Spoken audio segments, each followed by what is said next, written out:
नमस्कार दोस्तों, अभी हाल ही में राज्यसभा में केंद्रीय राज्य मंत्री पर्यावरण मंत्री ने एक जवाब दिया था कि एक पंजाब का एक रोपर वेटलैंड है। अगर आपने कभी सुना हो तो रोपर वेटलैंड में पिछले 3 साल में जो बर्ड्स की संख्या है, जो एक्वेटिक बर्ड्स की संख्या है या आप उसको माइग्रेटरी बर्ड्स की संख्या कह सकते हैं, वो लगभग घट के आधी रह गई है। 2020 में लगभग 3808 बर्ड्स वहाँ पे काउंट की गई थी, जो कि अभी 2023 में वहाँ पे 1700 कुछ माइग्रेटरी बर्ड्स वहाँ पे फिर से काउंट की गई। ये एक राज्यसभा में जब जवाब देना पड़ा है अगर भारत सरकार को, तो ये एक बहुत ही सीरियस टॉपिक है, सीरियस मुद्दा है। और बहुत सारे एक्सपर्ट्स ने ये भी कहा है कि ये सिर्फ पंजाब के रोपर वेटलैंड का मामला नहीं है, ये दूसरे वेटलैंड्स का भी सेम ही हाल होता जा रहा है। और ऐसे क्योंकि हमारे वेटलैंड्स क्या है, वो माइग्रेटरी बर्ड्स के लिए एक तरीके से उनके घर का काम करते हैं। माइग्रेटरी बर्ड्स जो साइबेरियन बर्ड्स हैं, वो दिल्ली एनसीआर के बहुत सारे वेटलैंड्स में आके सर्दियों में रहते हैं। इवन अगर आप चाहते हैं कि आसपास के वेटलैंड्स आप विजिट करें, तो ग्रेट नोएडा में भी कई वेटलैंड है जो आप जाके देख सकते हैं। इवन नोएडा में भी है, दिल्ली में भी है। तो सबसे अच्छा नोएडा दिल्ली के लिए है ओखला बर्ड सेंचुरी। जब आप दिल्ली से नोएडा में एंट्री करते हैं तो वहाँ पे एक ओखला बर्ड सेंचुरी है, जिसमें कई हजार माइग्रेटरी बर्ड्स, वैसे तो पूरी साल आपको वहाँ पे बर्ड्स दिख सकते हैं, माइग्रेटरी भी नॉन माइग्रेटरी भी। लेकिन अगर आप अक्टूबर से और फरवरी के बीच में वहाँ पे जाएंगे तो बहुत सारे माइग्रेटरी बर्ड्स वहाँ पे आपको दिखेंगे, और ये बहुत ही सुंदर सुंदर माइग्रेटरी बर्ड्स दिखते हैं। दूसरा वेटलैंड है आपके लिए सूरजपुर वेटलैंड। इसको हम सूरजपुर बर्ड सेंचुरी भी कह देते हैं। ये ग्रेटर नोएडा में एक वेटलैंड है। कई सौ एकर्स में ये वेटलैंड फैला हुआ है, और इसमें कई बार 10,000 से ज़्यादा माइग्रेटरी बर्ड्स का भी इसमें रिकॉर्ड है।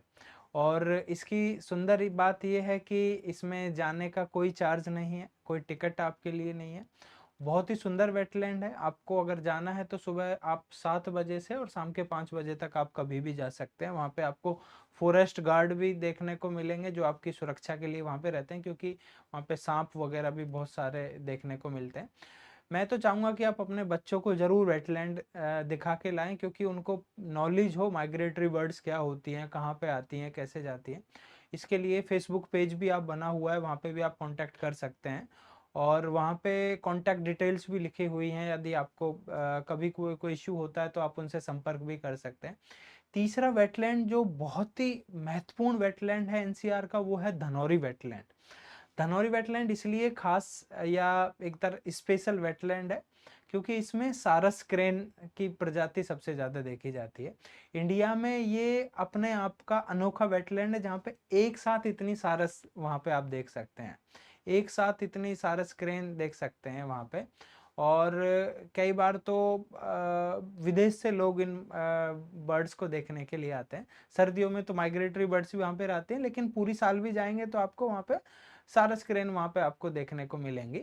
और ये अपने आप में एक रिकॉर्ड है। गांव के लोग बहुत सब मतलब इनको प्रोटेक्ट भी करते हैं। इवन हमारा फॉरेस्ट डिपार्टमेंट उत्तर प्रदेश का भी इनको प्रोटेक्ट करने के लिए काफ़ी मेहनत कर रहा है, और इसको बर्ड रामसर साइट डिक्लेयर करने के लिए भी अभी काफ़ी जद्दोजहद चल रही है। बहुत सारे एनवायरमेंटलिस्ट है जो इसको रामसर साइट बनाने के लिए काफ़ी प्रयास कर रहे हैं। और एक स्पेशल एनवायरमेंटलिस्ट हैं आनंद आर्या।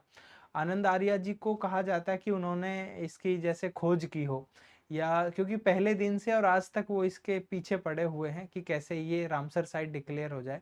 उन्होंने इसकी बहुत सारी डॉक्यूमेंट्री भी बनाई है, और देश विदेश में इस वेटलैंड को एक पहचान दिलाने में भी मदद करी है। अब तो बहुत सारे ऐसे टूरिस्ट गाइड हैं, बर्ड वॉचर्स हैं जो इस वेटलैंड को देखने के लिए जाते हैं। वहाँ के गांव के लोग भी वहाँ उनका आनंद उठाते हुए देखते हैं। और भी वेटलैंड्स थे, आपको पता है गौतम बुद्ध नगर में स्पेशली एनसीआर में 700 से ज़्यादा वेटलैंड्स देखने को मिलते थे। उन 700 में से मुझे लग रहा है 10-15 वेटलैंड ऐसे हैं जो वेटलैंड कहलाने लायक हैं अभी, और उसमें से काफ़ी कम में माइग्रेटरी बर्ड्स अभी वहाँ पे आती हैं। मैं आपसे इसलिए रिक्वेस्ट कर रहा हूँ कि आप इन वेटलैंड्स को देखें जाके, क्योंकि आपके जाने से कम वहाँ पे सरकार की नज़र में रहता है कि लोग इस वेटलैंड को प्यार करते हैं, लोग यहाँ पे आते जाते रहते हैं, लोगों की नज़र में तो कोई भी छेड़खानी करने से उस वेटलैंड के साथ बचता है।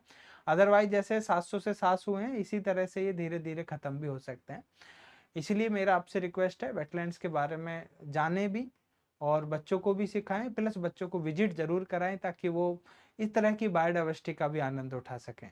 तो ये वीडियो कैसी लगे, आपको किसी भी चीज़ इनमें से किसी भी वेटलैंड के बारे में कोई और भी जानकारी चाहिए, आप हमसे संपर्क कर सकते हैं। Thank you. जय हिंद, जय भारत।